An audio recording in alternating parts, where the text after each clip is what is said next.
Okey, untuk chapter 8, rotation of a rigid body. Sebelum ni kita dah belajar berkenaan dengan circular motion. Circular motion, objek bergerak mengelilingi sesuatu. Objek tu bergerak mengelilingi sesuatu ataupun dia bergerak dalam bulatan. Itu yang kita belajar dalam chapter 6. Okey, untuk chapter 8 ni, dia kata rotation of rigid body, maksudnya objek tu yang berpusing. Kalau you pernah tengok gasing atau pernah main gasing, gasing tu yang berpusing, itu rotational of rigid body. Maksudnya body tu yang bergerak. So apabila dia bergerak, berpusing tu, maka dia perlu ada paksi, sama ada paksi X ataupun paksi Y. Sama juga situasinya macam awak, kalau awak berpusing, awak berdiri, awak berpusing, so paksi Y dia.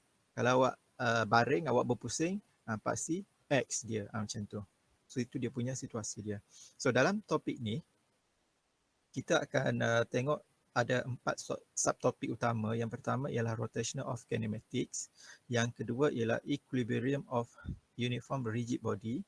Yang ketiga rotational dynamics. Yang keempat conservation of angular momentum. So ada 4 subtopik utama. Dan kalau tengok kepada subtopik yang pertama ni, ada beberapa istilah baru yang kita tahulah, yang perlu tahu dekat sini, iaitu angular displacement. Yang ni awak dah pernah dengar dalam circular motion. Average angular velocity. So maksud sekarang apa yang dimaksudkan dengan angular velocity. Lepas tu instantaneous angular velocity. Lepas tu average angular acceleration dan instantaneous angular acceleration. So seperti yang saya pernah cerita sebelum ni, apabila kita bercerita pasal average, maka dia ambil purata situasi tu. So average ni maksudnya dia mesti ada melibatkan satu jarak awal dan akhir terhadap masa. Sama juga dengan untuk average angular acceleration. So maksudnya dia bercerita pasal average, purata lah. Kalau kita tengok pada instantaneous, dia adalah pada satu keadaan tertentu. Keadaan tertentu ataupun masa tertentu, instantaneous. So yang ni dia just fokus kepada angular velocity dan acceleration. Angular acceleration. Dia punya tu dua situasi tu. Sebelum ni kita dah belajar average untuk velocity dengan instantaneous velocity, dengan average acceleration dengan instantaneous acceleration. Konsep dia sama, cuma yang ni dia untuk gerakan dalam bulatan sahaja. Seterusnya kita akan tengok apa perkaitan dia, related parameters in rotational motion dengan linear motion. So kita nak tengoklah apa yang boleh mengaitkan linear dengan rotational. Ini contoh yang dia bagi kat sini ialah S equal to R theta, V equal to R omega, AT equal to R alpha, AC equal to R omega square sama dengan V square over R. So maksudnya samalah, kita akan tengok S jarak, displacement ataupun distance kat situ, V velocity ataupun speed, dan AT. Okey, untuk A dia ada dua kat sini, satu AT dengan satu lagi ialah AC. Sebelum ni awak pernah jumpa berkenaan dengan VT, velocity tangential. So sekarang kita akan tengok AT, acceleration tangential, dan AC awak dah pernah jumpa, iaitu acceleration, angular acceleration, centripetal acceleration. So itu dia punya keadaan dia. Dan kita akan solve problem related to rotational motion with constant angular acceleration. So kalau tengok kepada equation ni, ini untuk angular acceleration, tetapi pattern ni saya pasti awak dah tengok, iaitu bersamaan dengan linear motion, iaitu V sama dengan U plus AT, S sama dengan UT plus half AT square, dan V square equal to U square plus 2AS. So dia pattern dia macam tu lah. Cuma yang ni maklumat dia untuk rotational. So dalam chapter ni you kena tahulah maklumat yang dibagi tu adakah maklumat rotational ataupun maklumat linear. Sebab situasi linear pun akan ada dalam rotational ni. So yang kedua, equilibrium of uniform rigid body. So equilibrium of uniform rigid body ni kita akan tengok macam mana dia punya situasi torque. So kat sini awak akan diperkenalkan dengan situasi yang baru, iaitu torque. Dan so kita akan kena pasti apa yang dimaksudkan dengan torque tersebut. solve problem related to equilibrium of a uniform rigid body. So yang ketiga, rotational dynamics. So apabila kita bercerita pasal rotational dynamics, nanti kita akan tengok apa yang dimasukkan dengan moment inertia untuk beberapa objek seperti sfera, silinder, ring, disk dengan rod. So itu dia punya keadaan dia. Dan untuk eksperimen 4 ni sebenarnya awak dah buat lah dengan data tu. Tapi awak tak pernah tengok lagi apa dia flywheel ni. Nanti insyaAllah kalau ada peluang nanti saya akan tunjuklah apa yang dimasukkan dengan flywheel tu dan macam mana bentuk dia. Dan state and use torque. Dalam dalam buku awak macam ni juga ke? Hilang torque dia, simbol torque. Torque dia, simbol dia macam ni nanti dah nota dia kot. Lepas tu yang terakhir ialah conservation of angular momentum. So apabila kita bercerita pasal conservation, maka dia akan melibatkan situasi selepas dan sebelum. So itu yang nanti kita, cuma yang ni melibatkan bulatan. So nanti kita akan tengok apa yang dimaksudkan dengan conservation of angular momentum dan macam mana kita akan menggunakan dia punya equation dia lah. L equal to I omega. So kita akan state and use principle of conservation of angular momentum. So kita akan tengok benda-benda tu nanti. So ini adalah 4 subtopik yang kita akan bincangkan dalam rotational of rigid body. Cuma dalam rotational of rigid body ni, you kena ingat dia adalah berpusing. Objek tu yang berpusing. So rotational of a rigid body. So dalam chapter 8 ni, seperti yang saya dah cerita tadi, kita akan bincangkan rotational kinematic, equilibrium of uniform rigid body, rotational dynamic dengan conservation of angular momentum. So untuk part yang pertama, so kita akan define dulu apa maksud benda-benda ni. Dan kita akan solve problem berdasarkan kepada equation ini. Okay, angular displacement. Yang pernah dengar lah sebelum ni kita kata objek yang bergerak dalam bulatan, tetapi sekarang ni objek ni yang bergerak dalam berpusing. So objek ni yang berpusing. Sebelum ni satu objek bergerak mengelilingi, sekarang ni objek ni yang berpusing. So apabila dia berpusing, dia akan ada start dia. Example, for this one, dia start dekat point A and then move until the point P. Point A to point P. So sewaktu dia bergerak tu, dia akan ada satu jarak yang dipanggil S dan dia akan ada satu sudut theta. Ini adalah di mana beradanya jarak objek tersebut. Titik kita yang nak guna. Tetapi sebelum ni kita kata objek bergerak macam tu. Tetapi sekarang ni objek ni yang berpusing. So pusingan dia, contoh pusingan daripada sini bermula dia berpusing sampai titik P. So waktu dia berpusing tu, dia akan mewujudkan satu sudut theta. So angular displacement tu adalah theta lah kat situ. Seperti maklumat sebelum ni, one revolution sama dengan 360 degree bersamaan dengan 2 pi radian. So dalam situasi tu, kita dapatlah theta sama dengan S over R ataupun S equal to R theta. Di mana theta tu angular displacement dia, S tu panjang lengkungan dia dan R tu adalah radius. Radius jarak partikel tu yang kita ambil. So kat sini kita fokus kepada partikel sebab di setiap ni dia ada partikel dia ni. So maksudnya kat sini jika kita ambil partikel yang pada point ni, dia pada jarak R. Jika kita ambil kat hujung ni, mungkin dia jarak dia R prime. Itu dia punya keadaan dia lah. Sebab sekarang ni yang bergerak ni objek ni. Contoh kalau awak yang berpusing, awak pusing depa tangan dengan tutup tangan. So R dia tu akan berbeza lah. Awak depa tangan dengan tutup tangan. Tu dia punya, rapatkan tangan ke tubuh. Itu dia punya keadaan dia. Dan unit dia adalah degree ataupun revolution. Pusingan dia. So sekarang kita tengok apa yang dimaksudkan dengan angular velocity. Angular velocity dia sebenarnya dalam untuk linear dia adalah laju lah. Rate of change of angular displacement, kadar perubahan jarak pusingan dia lah. Itu dia punya keadaan dia. Dan jika instantaneous angular, dia adalah instantaneous rate change of angular displacement. Tu maksudnya pada situasi kadar tertentu dia punya keadaan dia. So angular velocity tu apa sebenarnya? Angular velocity ni dia adalah hal laju bergerak dalam bulatan. So dalam situasi ni dia adalah vector quantity, maka kita kena consider dia punya jarak, nilai dia dan juga arah dia. So kat sini unit dia adalah radian per second ataupun revolution per minute ataupun simbol dia RPM. So RPM, revolution per minute, radian per second ni boleh diterima semua lah.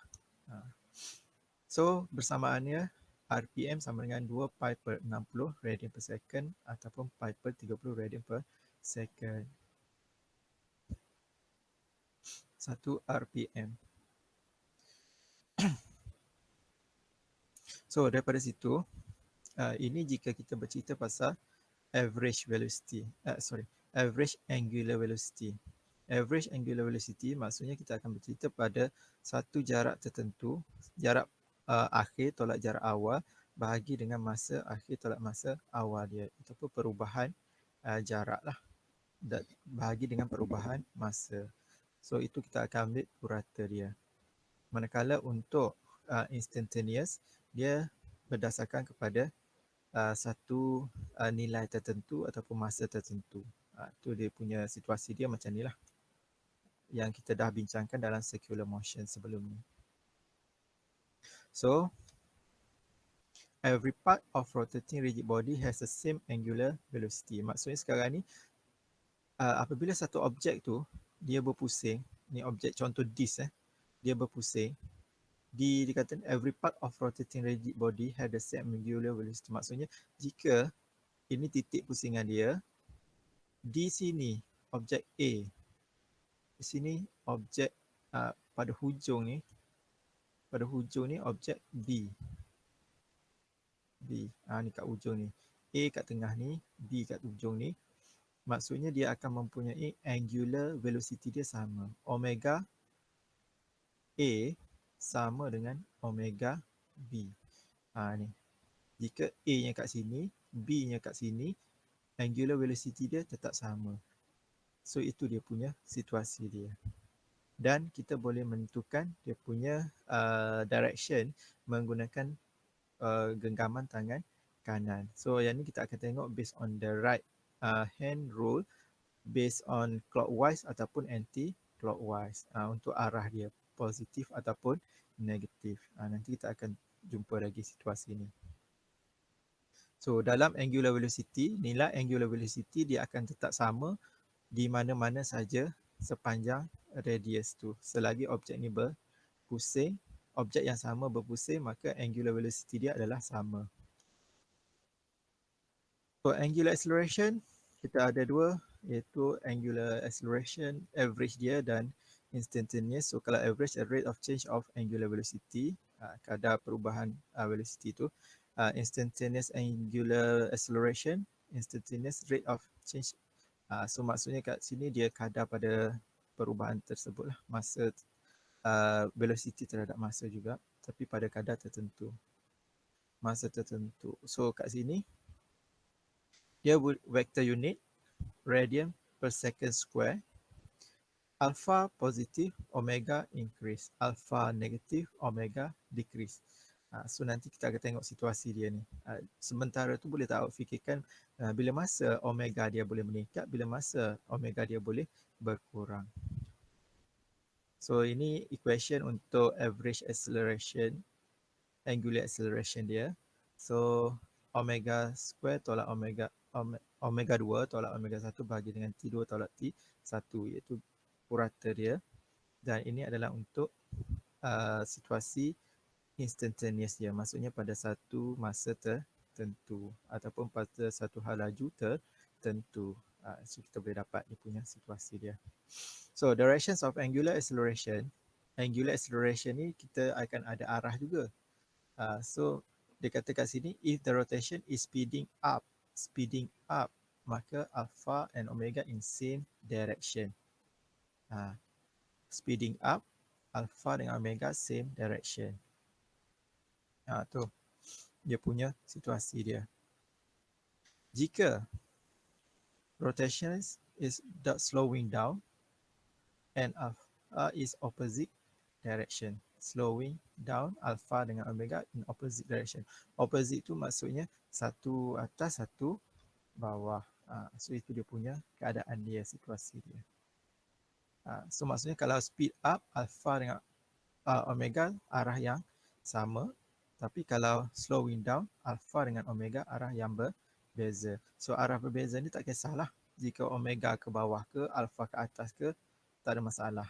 So dia punya keadaan dia. So itu yang kena tahulah, berkaitan antara alpha dengan omega. So bila masa situasi itu berlaku, so awak kena tengok dululah untuk situasi apa dia. So ini adalah relationship between linear velocity and angular velocity. Ni V, V dengan omega. So apa kaitan dia? Yang sebelum ni kita dah bercerita berkenaan dengan circular motion. Maka kita tahu V itu adalah V tangential.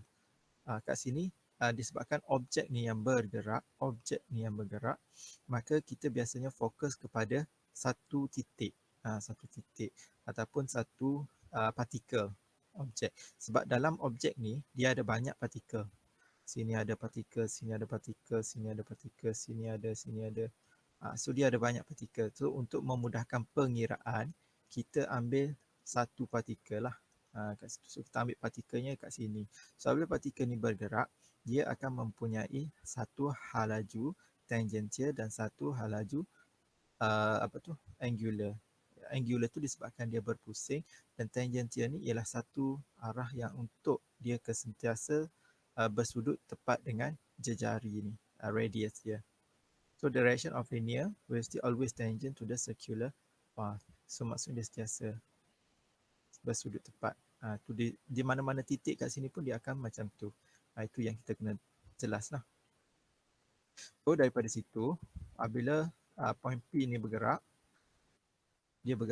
and tangential velocity V is magnitude given by, so maksudnya daripada situ kita dapat tahu bahawa V sama dengan ds over dt. So ds over dt ni memang halaju lah kan, equation dia.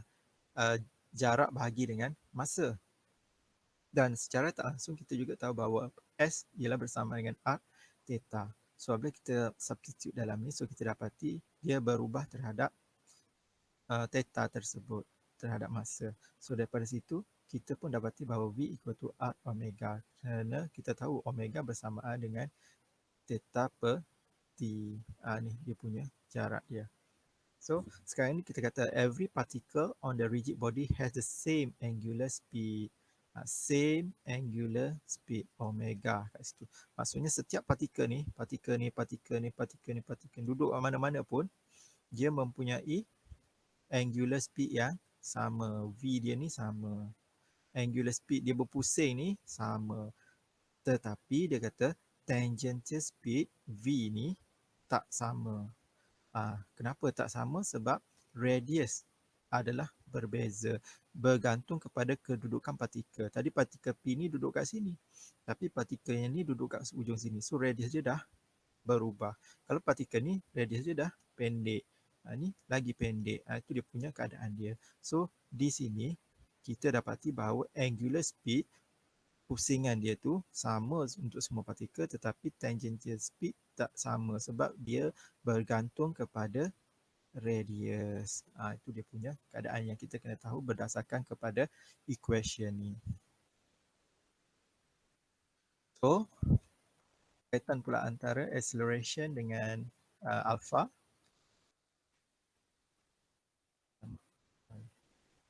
So point P ni, sekali lagi lah, sebab kita je fokus pada satu partikel sahaja. So bila kita tengok pada point P ni, dia akan mempunyai dua jenis acceleration. Satu ialah acceleration tangential ni, yang bersudut tepat dengan jejari, dan disebabkan dia bergerak dalam bulatan, maka dia akan ada satu lagi acceleration, iaitu centripetal acceleration. So dekat sini dia akan ada dua centripetal. Tangential ni sebab dia berdasarkan kepada velocity tadilah. Itu sebabnya dia ada AT kat sini. Dan AC ni disebabkan dia bergerak dia bergerak dalam bulatan, maka dia ada satu lagi pecutan ke pusat bulatan. Itu yang kita dah bincang dalam untuk AC ni kita dah bincang dalam circular motion dulu. So, daripada situ kita dapati AT bersamaan dengan dV over dt dan V itu bersamaan dengan R omega yang kita dah kira tadi. So, bila kita substitute, kita pun dapati bahawa AT sama dengan R d omega over dt. So, omega over T ni bersama dengan alpha. So, AT sama dengan R alpha. Tetapi, pada waktu yang sama, kita tengok AC ni. AC dia bersamaan V square over R. Yang ini rujuk balik pada nota yang circular motion dulu. V square over R. So, daripada situ, kita dapati bahawa dia bersamaan dengan R omega square ataupun V omega. Ini untuk AC. So, untuk AC dia ada 1, 2, 3 situasi. So, bergantung kepada maklumat lah. Tetapi disebabkan dia satu ke arah paksi X, satu ke arah paksi Y, maka kita perlu dapatkan hasil tambah dia lah, resultant linear acceleration bersamaan dengan AT campur dengan AC. Tetapi disebabkan dia pada sudut yang berbeza, maka kita perlu menggunakan equation magnitude ini, iaitu A bersamaan dengan cert AT square campur AC square. Sebablah kita dapat dia punya nilai magnitude dia. So kita dapatlah magnitude dia pada sudut. Biasanya kalau macam ni dia lebih kurang dalam 45 darjah lah. So harap jelas perkaitan dia. Dan ini dia yang paling utama dia ni. AT sama dengan R alpha. So ini adalah perkaitan antara linear dengan rotational motion. Okay, itu saya kata tadi. Ini adalah pattern yang awak dah jumpa dalam linear. Dan ini adalah untuk rotational ataupun pusingan lah. So untuk pusingan ni, untuk circular motion pun kita boleh guna. Untuk rotational motion pun kita boleh guna sebenarnya lah perkaitan dia. Tapi yang ini kita fokus kepada rotational motion. Di mana theta ni dalam radian. So apabila theta dalam radian, maka kita tahu perkaitan dia, you kena tahulah macam mana nak menukar radian kepada degree kepada radian balik. Itu dia punya keadaan dia.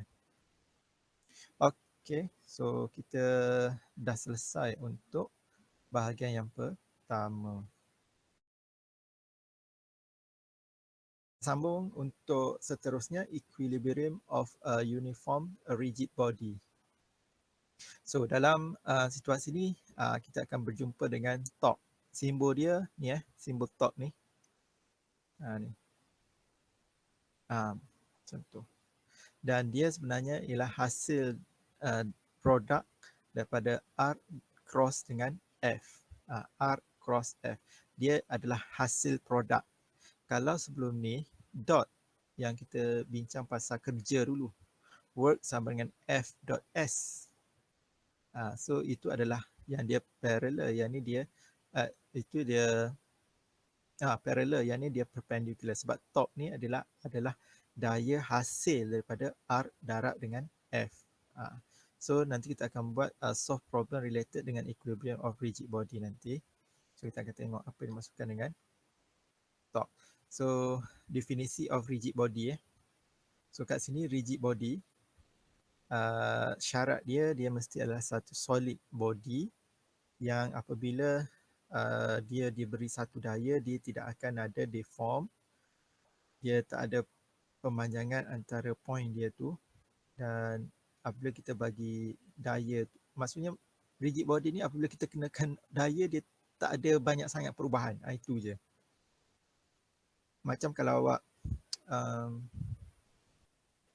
awak pernah dalam balon awak isi air, awak nampak dia macam bulat kan, isi air. Tapi apabila awak pusing, balon tu akan tak jadi bulat lagi kan. Itu dia tak boleh jadi rigid body. Faham Itu dia punya situasi. Kalau macam bola, Kalau macam bola tadi, apabila kita pusing, dia tak berubah sangat. Tu dia boleh jadi rigid body. Itu dia punya keadaan, beza rigid body. So kalau tengok kat sini, rigid body ni dia kata finite size in the which deformation is neglected. So maksudnya perubahan tu berubah. In other words, distance between any two given points of rigid body remain constant time regardless of the external force. So maksudnya untuk mudah, satu um, satu objek apabila kita bagi satu daya, dia tak akan mengubah bentuk. Tu je. Macam contoh saya bagi tadi, belon dengan bola. Belon kita isi air, kita nampak bulat. Tapi apabila kita pusing dia, dia akan jadi lonjong. Tu dia bukan rigid body. Tapi kalau bola, bila kita pusing dia, ikat tali kita pusing, dia masih lagi bulat. Maka dia adalah rigid body. Itu situasi yang kita kena jelas tentang rigid body ni. So, rotational motion. Dalam pergerakan ni, kita ada dua jenis pergerakan. Satu adalah pergerakan rotational dan satu lagi ialah translational. Translational ni dia adalah bergerak garis lurus macam ni. Ini translational. Ini rotational. Dalam situasi yang kita belajar sekarang ni, kita akan tengok translational dan rotational. Maksudnya kalau dia mungkin objek tu dia ada dua-dua serentak, translational dan rotational. Contoh translational dan rotational pada waktu yang sama ialah tayar basikal, tayar kereta ataupun objek yang seangkatan dengannya. Sewaktu dia bergerak ni, okey, tengok contoh ni. Sewaktu dia bergerak daripada satu point A ke point B, dia ada satu jarak translational. Tetapi pada waktu yang sama, objek tu dia bulat, so dia bergerak dalam pusingan macam tu. Dia berpusing. Tu dia punya keadaan. Harap jelas untuk situasi ni. Kalau tak jelas lagi, you tengok kepada, kalau dekat rumah tu ada basikal, you cuba gerakkan basikal daripada satu titik ke satu titik. Waktu roda dia tu bergerak, dia bergerak daripada satu point A ke point B. Tapi pada waktu yang sama, untuk dia bergerak daripada point A ke point B, dia akan berpusing. Itu rotation. Harap jelas. So, torque. Apa yang dimaksudkan dengan torque ni? Torque ni, dia sebenarnya adalah satu daya yang terhasil disebabkan oleh kedudukan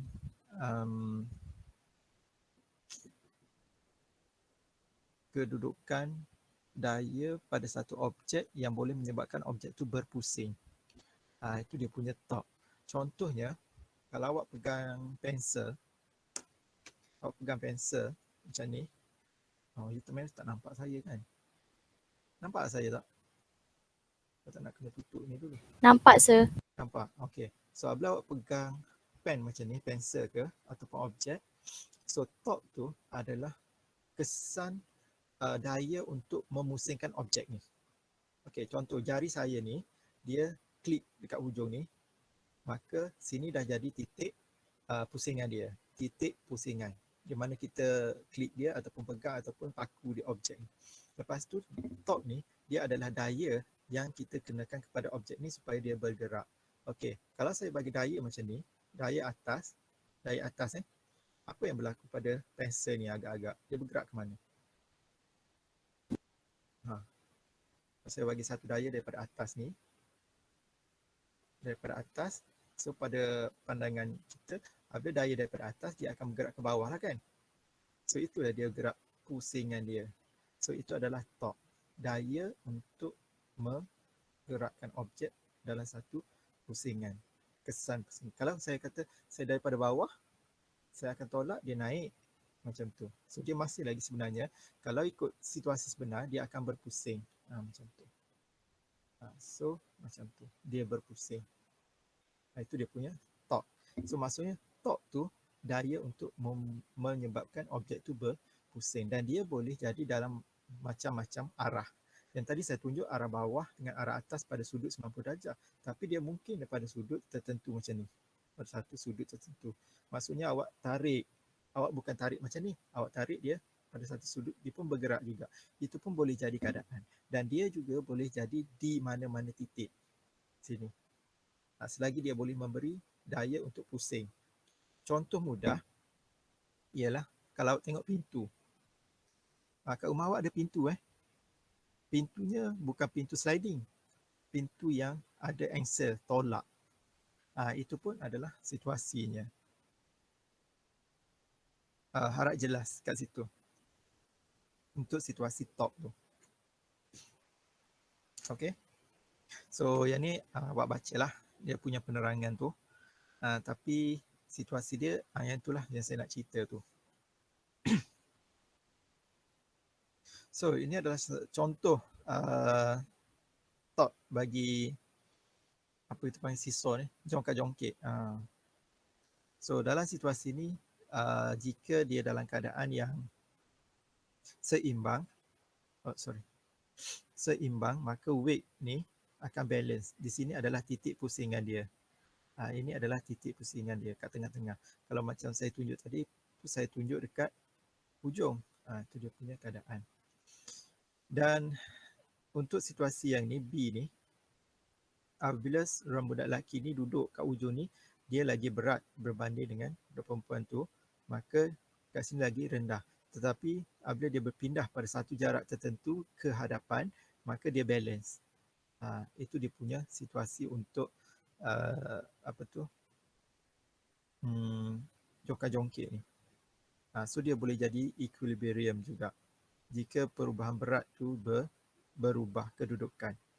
Dan kat tengah ni, ini yang kita namakan sebagai pivot ataupun titik pusingan dia.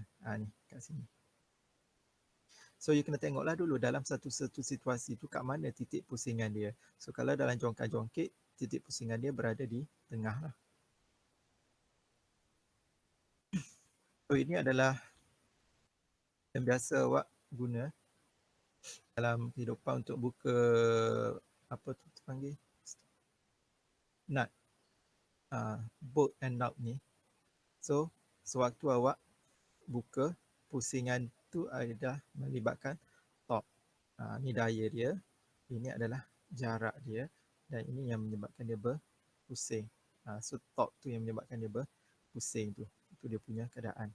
Dan kalau perhatikan situasi dia lagi panjang jarak ni, maka daya yang dikenakan tu akan makin kurang. Kalau lagi pendek pula spana ni, maka awak akan rasa berat nak pusing. Itu dia punya keadaan dia.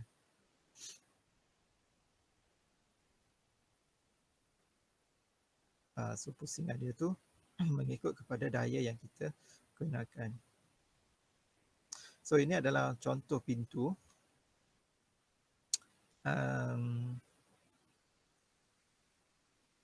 Yang ni yang boleh baca sendirilah kot. Sebab yang ni tak ada apa-apa sangat pasal saya dah cerita tadi. Maksudnya makin jauh, makin baguslah daya yang dikenakan makin kurang. Kalau kat sini makin berat. Tapi biasa pintu kat rumah kita takkan terasa sangat sebab dia kecil saja. Tapi kalau pintu yang sangat besar, mungkin awak akan terasa kat hujung tu lagi ringan awak tolak. Tu je. So mana kita nak dapatkan equation torque tu? So apa yang dimaksudkan dengan magnitude of torque? They define product of force and its perpendicular distance from the line of action for the force to point rotation axis. So maksudnya torque ni bersama dengan FD. So D ni apa? D ni adalah perpendicular distance. Perpendicular distance daripada mana? Daripada titik pusingan dia. Ni. So jika titik pusingan dia di sini, maka daya yang dikenakan 90 darjah, ini adalah D dia, jarak dia. So itu dia punya pusingan dia. So pusingan dia ni sebenarnya dia akan jadi macam ni. Dia akan berpusing macam tu. Itu sebabnya dia kata adalah anti-clockwise ni.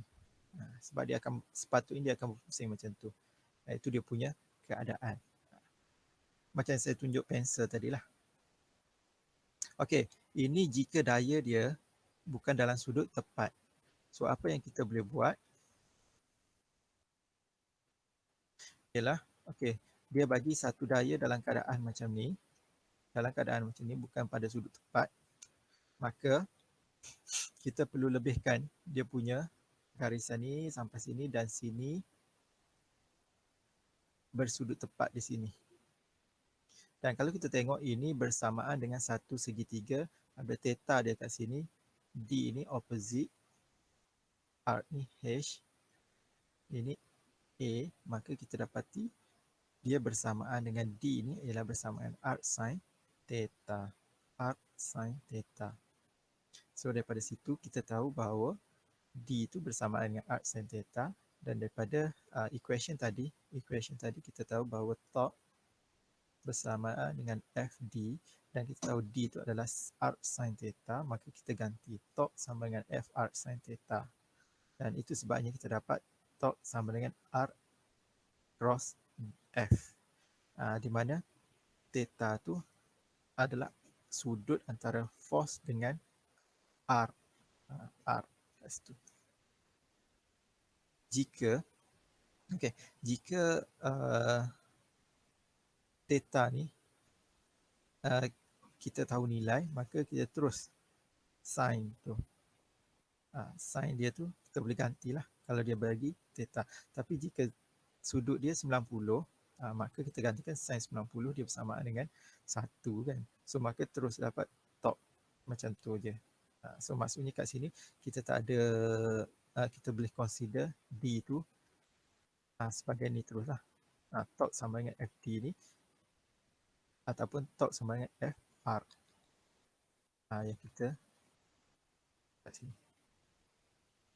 So ini adalah equation penuh dia. Ini equation ringkas dia. Di mana arc sama dengan torque sama dengan arc cross F. So yang ni based on yang kita dah pernah tengok dalam linear vector dulu, iaitu B cross A ni. So dia akan perpendicular to A. So maksudnya sekarang ni ini dia just nak mention macam mana A cross B is equal to magnitude A multiplied by the component B. So maksudnya jika A dengan B ni cross, maka dia akan menghasilkan perpendicular kepada A, iaitu pada jarak macam ni, bersudut tepat ni. So ini hasil dia nanti, dia bersudut tepat, perpendicular kepada A, mana B ni perpendicular dengan A, dia punya situasi dia. Ini boleh rujuk balik kepada situasi cross product. Type dia dekat Google, cross product situation, so dia akan tunjuklah explanation untuk yang ni.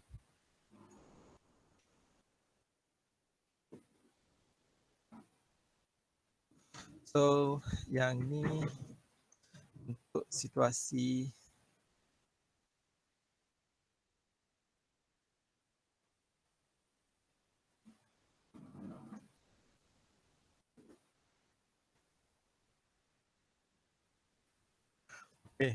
mungkin awak tengok yang ni complicated sikit sebab di kat sini dia bagi dua daya, dia bagi tiga daya.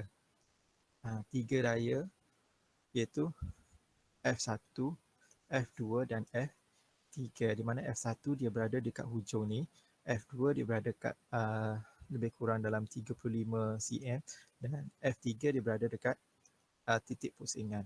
So dekat sini apabila dia berada dekat hujung, kita tahu bahawa torque untuk situasi F1 ni bersamaan dengan F1 D1, maka F1 R1 sin theta 1. So ganti saja dia punya nilai. Untuk F yang kedua ni, dia ke arah sini, maka kita ada theta dia kat sini. Maka kita tahu berdasarkan kepada basic dia, torque sama dengan FR, maka ganti teruslah FR sin theta kan. So theta ganti, jarak dia adalah daripada ni ke sini. Untuk F1 jaraknya daripada sini ke sini. Ni F1, ini F2. Okey, so kat situ lah kita gantikan. Tapi kenapa negatif? Sebab dia ke belah bawah. Yang ni belah atas. So dapatlah F2 R2 sin theta 2. Tetapi untuk 3 dia berada kat sini. Sewaktu kat sini, R dia bersamaan dengan kosong. Kenapa kosong? Sebab sudut dia tak ada. Dia tak ada sudut antara force dengan jarak. So kat sini sebenarnya jarak ni yang kosong. So apabila jarak kosong, maka torque 3 tu adalah kosong, bernilai kosong. So untuk resultant dia, total dia kita tambah sajalah. Di mana torque 1 campur torque 2 campur torque 3. Dan disebabkan torque 3 ni adalah kosong, maka dia hanya tinggal torque 2 dan torque 1. Tetapi kat sini hati-hati sebab torque 2 ni dia adalah negatif. So daripada situ, kita kena consider semua situasi ni yang terlibat. Maksudnya positif, negatif dan situasi maklumat. Itu sebabnya untuk situasi ini saya mencarankan nanti awak keluarkan dulu maklumat-maklumat yang digunakan untuk situasi ini. So kat sini dia juga nyatakan bahawa apabila theta sama dengan kosong, torque pun akan jadi kosong. Sebab apa? Sebab sin kosong sama dengan kosong. Tu boleh tekan kalkulator lah nanti ya. Untuk situasi ini jangan panik sangat sebab nanti kita akan jumpa soalan-soalannya, so kita akan bincang lebih lanjut. So bolehlah awak cuba dulu untuk situasi ini yang dalam nota awak tu diberi for each figure tu nyatakan dia punya top dia dulu. Kirakan dia punya top lah. Hati-hati dengan arah daya ya. So secara umum ini yang kita dapat rumuskan tentang torque. Torque tu adalah daya untuk titik pusingan objek, untuk memusingkan objek. So kita panggil torque. So dia akan melibatkan satu daya dan jarak. Dan dia perpendicular dengan direction of force tu. Direction force torque lebih tinggi if is a perpendicular. So location of force torque lebih tinggi if D is further, lebih jauh. Torque berkadar langsung dengan daya.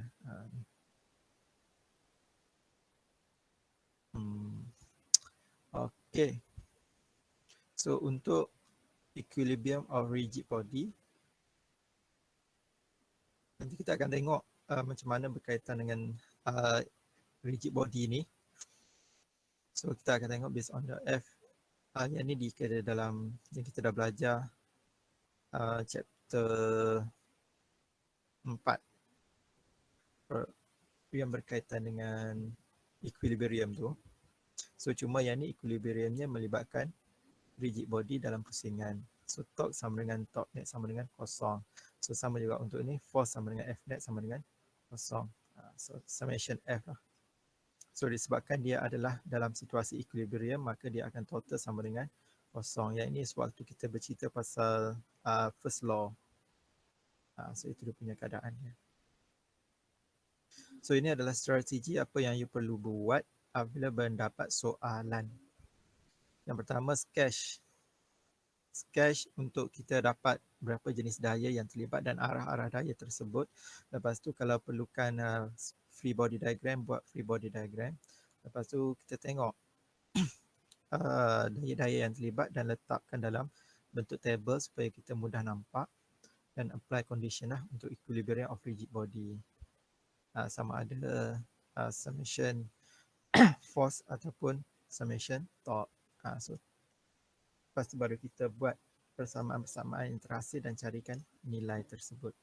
Ini contoh apa yang awak perlu lakukan apabila dapat soalan macam ni. So yang pertama, baca dulu soalan dia. Disebabkan yang ni dia dah bagi satu diagram, maka kita boleh fokus pada diagram ni lah. So kita tengok berapa daya yang terlibat pada diagram ni. So contoh dia.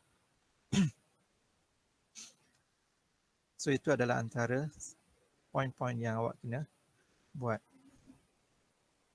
Kalau rasa tak jelas apa yang dimasukkan dengan simbol-simbol tu, nanti boleh tanya ya. Selepas awak dah dapat semua tu, so force dia ada